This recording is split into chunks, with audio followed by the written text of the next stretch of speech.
I wanted to share with you a technique that I use to ensure that I get accurate tarot readings that are appropriately answering specific questions rather than giving a general feel or a general overview.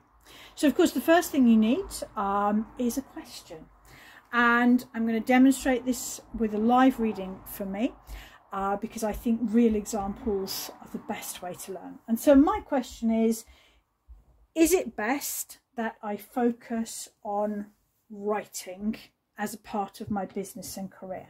I've already written and published one book on the tarot, and I'm considering writing other books on the tarot, or perhaps books on rune law and shamanics.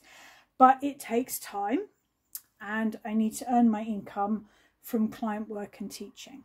So that is my question. Is it right that I focus more of my time on writing for a good commercial investment in my business?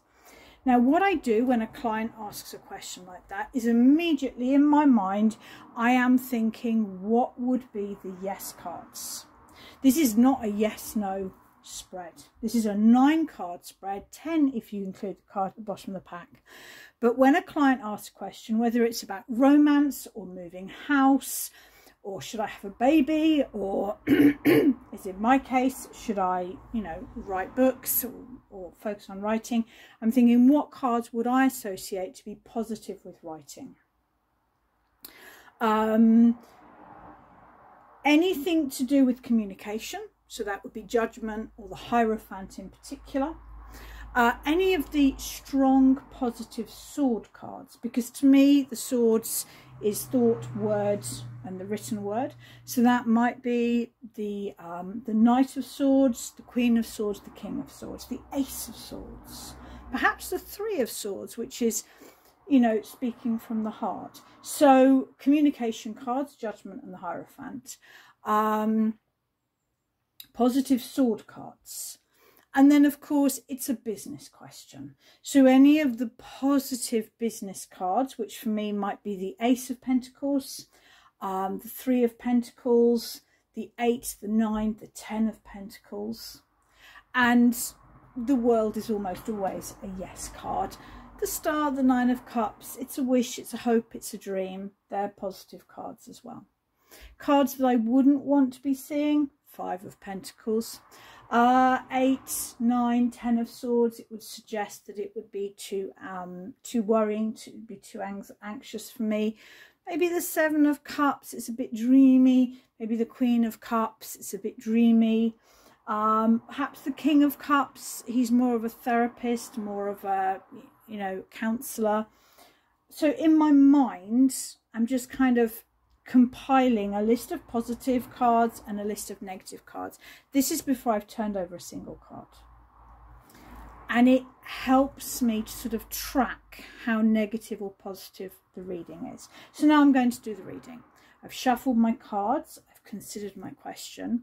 My spread is almost always the same. It's my bullet spread. I use a different spread for relationships, but it's simple.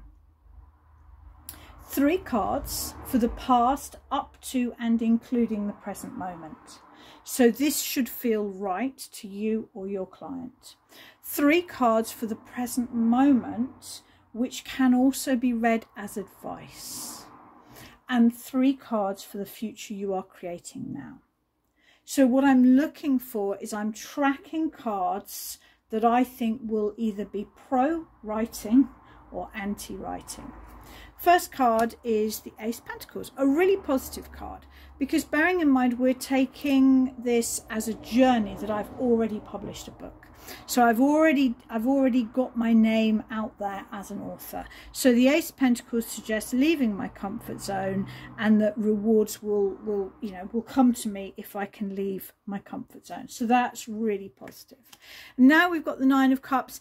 That is asserting that this is a bit of a wish. I love writing. I do love my client work. I do love teaching, but it can get quite, I can get quite peopled out.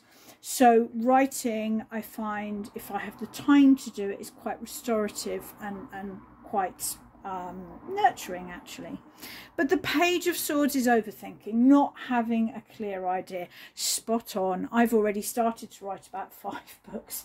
Tarot for professionals, tarot for mindset and mental health, rune law, shamanics. I need one clear idea. I am blocked by having too many ideas and not being focused on one idea.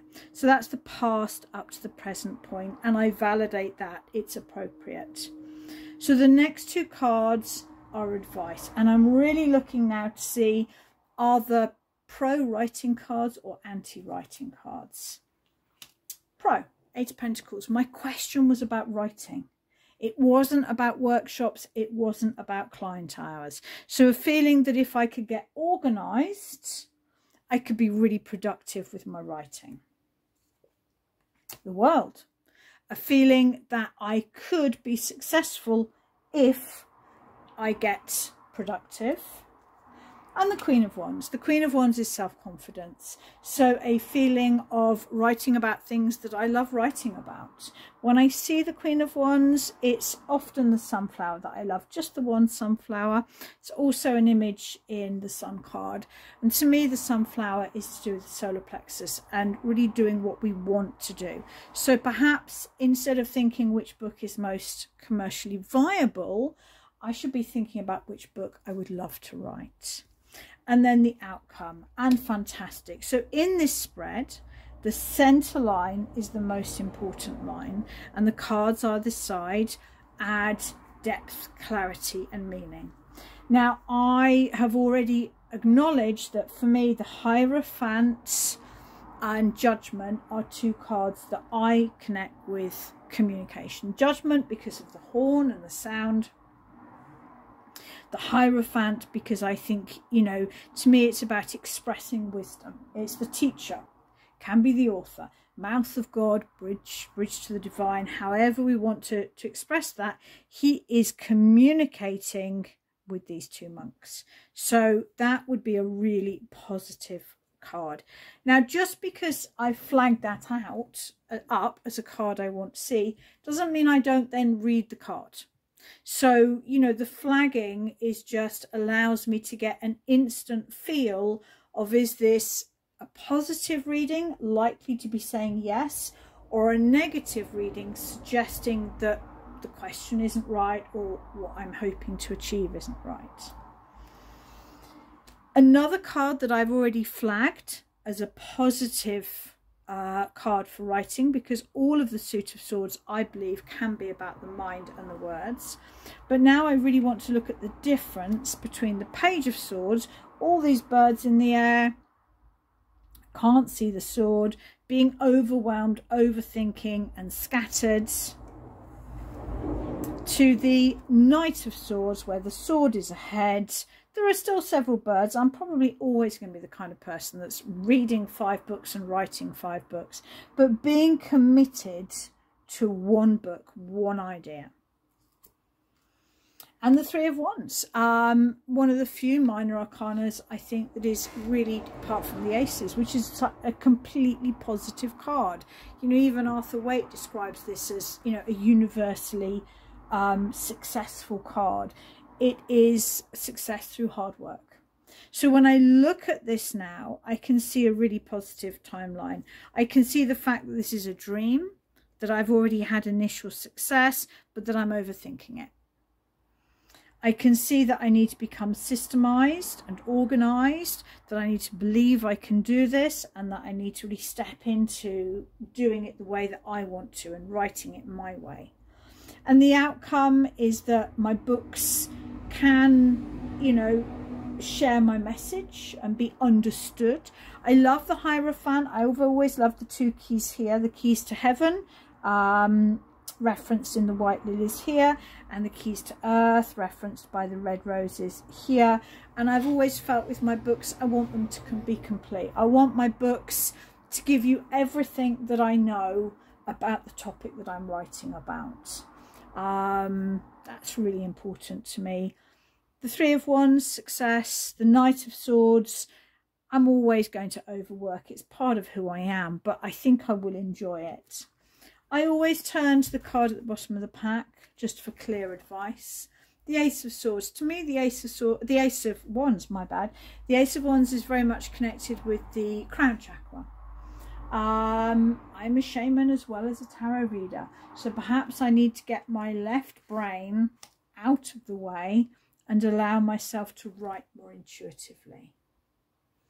And so that is how I answer what is often very specific questions from clients.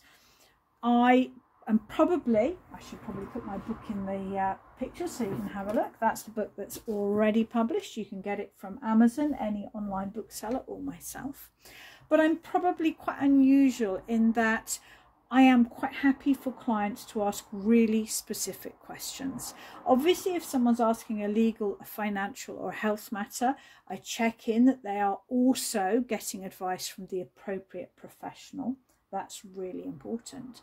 But I am happy to, you know, I do general readings as well, but I don't do the Celtic Cross particularly because it's too general. You know, if you've asked about should I do a PhD next year, and someone does a Celtic Cross and they say, oh, I see that, you know, you've got relationships coming in and there might be a house move and, you know, there's a lot of stressful energy around you, you're left thinking, yeah, but what I want to know is, should I do a PhD next year? And my reading, the 9-card reading and flagging positive and negative cards, it doesn't tell the client whether they should do it or not, but it gives them a feel of what future are they creating if they do it. Because sometimes a reading can come across as actually quite stressful and quite difficult, but still positive, and it's up to the client to go, yeah, it's really important to me, I expected it to be difficult, I'm cool with that. Or, do you know what, my life's complicated enough as it is right now, I thought it probably would be hard work and I'm just not up for that. So for me, the reading doesn't tell a client whether they should do it or not. It gives them a heads up as to how it's going to feel. Could it be successful? Will it be hard work? And then the choice remains theirs.